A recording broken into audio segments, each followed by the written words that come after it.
রমজান মাসে হচ্ছে একটা শান্তির মাস, কিন্তু এই মাসের যে দিনগুলো খুব দ্রুত চলে যায়, মানে চোখের পলকই যেন শেষ হয়ে যাচ্ছে। আর এই তো সেদিন প্রথম রোজা রাখলাম, আজকে হচ্ছে সপ্তম রোজা চলছে আমাদের এদিকে। হ্যালো এভরিওয়ান, আসসালামু আলাইকুম, welcome back to my another video.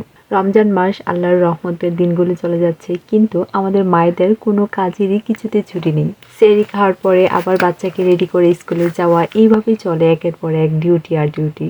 R মিশিগানের weather কথা কি বলবো, মানে ঠান্ডা কিছুতেই শেষ হয় না। যদিও এখনই সময়টা স্প্রিং টাইম, কিন্তু তারপরও ঠান্ডা, প্রচুর ঠান্ডা চলছে, মাঝে মাঝে স্নো পড়ে।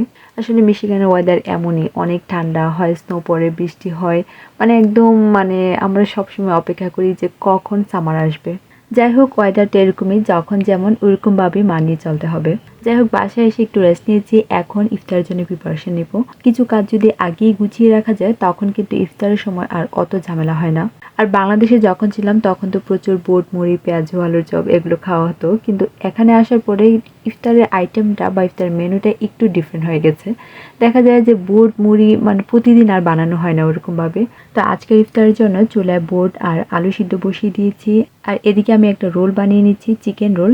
আর স্প্রিং রোলের এই শীটটা আমি গ্রোসারি শপ থেকে নিয়ে এসেছিলাম। আর রোল বানানোর জন্য যদি হাতে সময় না থাকে, তাহলে এরকম শীট থাকলে খুব ইজিলি বানিয়ে নেওয়া যায়। কারণ বাসায় এই শীটগুলো বানিয়ে তারপর রোল বানানো না অনেক অনেক সময়ের ব্যাপার। তো আমি ঝটপট করার জন্য এগুলো ইউজ করি।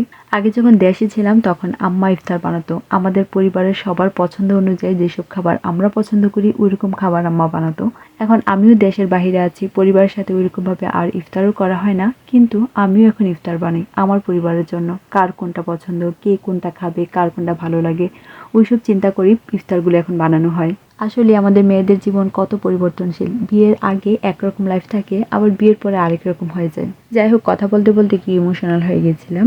আজকে ইফতারিতে রাখবো বোট, পেঁয়াজু, বেগুনি। বাংলাদেশে তো এগুলো একদম প্রতিদিনের খাবার ছিল ইফতারিতে, কিন্তু এখানে আসার পরে একটু ডিফারেন্ট হয়ে গেছে। দেখা যায় এক এক দিন এক এক রকম আইটেম করা হয়। তো আজকে করব বোট, পেঁয়াজু, আলুর চপ, বেগুনি, এরকম আর কি বাংলাদেশি ট্রেডিশনাল খাবার। এখানে পেঁয়াজের জন্য ডালটা আগে ব্লেন্ড করে রেখেছিলাম। এখন দিচ্ছি পেঁয়াজ, একটু বেশি করে দিয়েছি। আরও দিয়েছি কাঁচামরিচ, ধনিয়া পাতা, পরিমতো লবণ, হলুদ, মরিচ এবং কি একটু কারি পাউডার। এখন সবকিছু একসাথে খুব ভালো করে মাখিয়ে ফ্রিজে রেখে দেব। ইফতারে 1 ঘন্টা আগে বের করে তারপর ভেজে নেব। আর একটু বেগুনিও বানাবো, তো বেগুনির জন্য এখানে বেসনটা রেডি করে নিচ্ছি। এখানে নিয়েছি 1 কাপ বেসন, আরও দিয়েছিলাম একটু ময়দা। বেগুনি বেসনটা রেডি করার জন্য সবসময় আমি ময়দা বা চালের গুঁড়া বা কর্নফ্লাওয়ার কিছু একটা অ্যাড করি। শুধু যদি বেসনটা দিয়ে বেগুনিটা বানানো হয়, তা আমার কাছে মনে হয় অতটা ক্রিস্পি হয় না। প্রথমে বেসন আর ময়দাটা একসাথে চেলে নিচ্ছি, যেন এখানে যদি কোনো দানাদার কিছু থাকে তাহলে যেন বেরিয়ে আসে। তো এখানে আরও দিয়েছি পরিমাণ মতো লবণ, হলুদ গুঁড়া, ধনিয়া গুঁড়া আর মরিচ গুঁড়া। এই শুকনো উপকরণগুলো একসাথে মিশিয়ে আমি এই বেসনটা রেখে দিয়েছিলাম। যখন বেগুনিগুলো ভাজবো এর 10 মিনিট আগে এই বেসনের সাথে পানিটা মিশিয়েছিলাম। কারণ এই বেগুনিটা ভাজার যদি 2-3 ঘন্টা আগে বেসনটা একদম লিকুইড তৈরি করে রাখা হয়, তখন না কেমন যেন একটা আঠালো আঠালো হয়ে যায়। এই কারণে বেসনের সাথে পানিটা মিশিয়েছি বেগুনিগুলো ভাজার 10 মিনিট আগে। এতটুকু এনাফ আমার মনে হয়।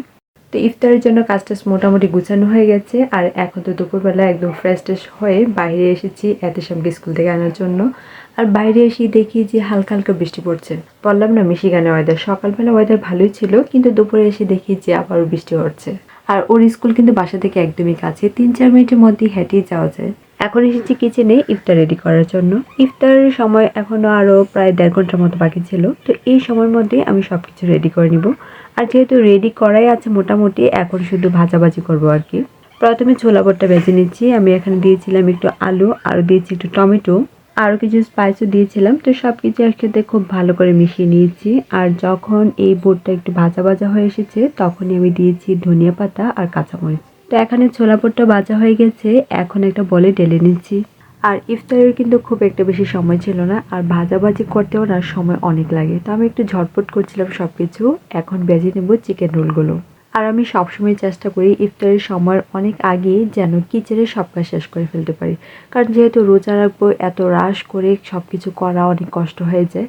তো আস্তে ধীরেই করব, কিন্তু ইফতারের আগেই যেন হয়ে যায়। আর এদিকে স্প্রিং রোলগুলো খুব সুন্দর একটা কালার এসেছে, এখন উঠিয়ে নেব। আর এই রোলগুলোকে আমি মিডিয়াম আঁচে ভেজেছি, যেন মচমচে থাকে অনেকক্ষণ। কারণ মিডিয়াম আঁচে যদি এই রোলগুলো ভাজা হয় তাহলে কিন্তু অনেকক্ষণ ক্রিস্পি থাকে। আর ইফতারের সময় যদি একটু মচমচে থাকে তাহলে খেতে ভালো লাগে। এখন বেজে নেব পেঁয়াজগুলো। আর এই পেঁয়াজগুলোকে আমি একদমই ডুবো তেলে ভাজছি না, কিন্তু যখন পেঁয়াজগুলো ভাজছিলাম তখন চুলার আঁচটা মিডিয়াম আঁচে রেখেছিলাম। আর একইভাবে পেঁয়াজগুলোকেও আমি একটু সময় নিয়ে ভেজে নেব যেন মচমচা হয়।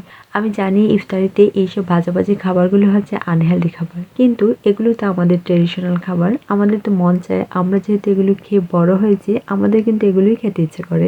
সারাদিন রোজা রাখার পর ইফতারিতে যেহেতু আমরা তেল জাতীয় খাবার খাচ্ছি, তেলে ভাজা খাবার খেতেই হয়, তার জন্য স্বাদের ক্ষেত্রে কোনো কম্প্রোমাইজ করতে চাচ্ছি না।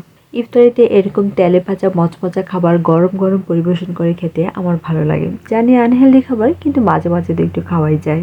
আর এদিকে চিকেন রোল আর পেঁয়াজু ভাজা হয়ে গেছে, এখন বেগুনিগুলো ভেজে নেব। বেগুনিগুলি ভাজার আগে বেগুনটাকে স্লাইস করে কেটে নিয়েছি, আর একটু লবণ পানিতে কিছুক্ষণ ভিজিয়ে রেখেছিলাম যেন বেগুনিটা খাওয়ার সময় বেগুনটা একদমই পানসা না হয়। তো এখানে বেগুনিগুলো মচমচা করে ভেজে নিয়েছি। এখানে ইফতারের জন্য সবকিছু রেডি করে নিয়েছি। আর এই তো দেখতে দেখতে রমজানও অনেকগুলো শেষ হয়ে গেল। আলহামদুলিল্লাহ, আমাদের রমজান খুব ভালো কাটছে। সবাই খুব ভালো থাকবেন। আল্লাহ হাফেজ।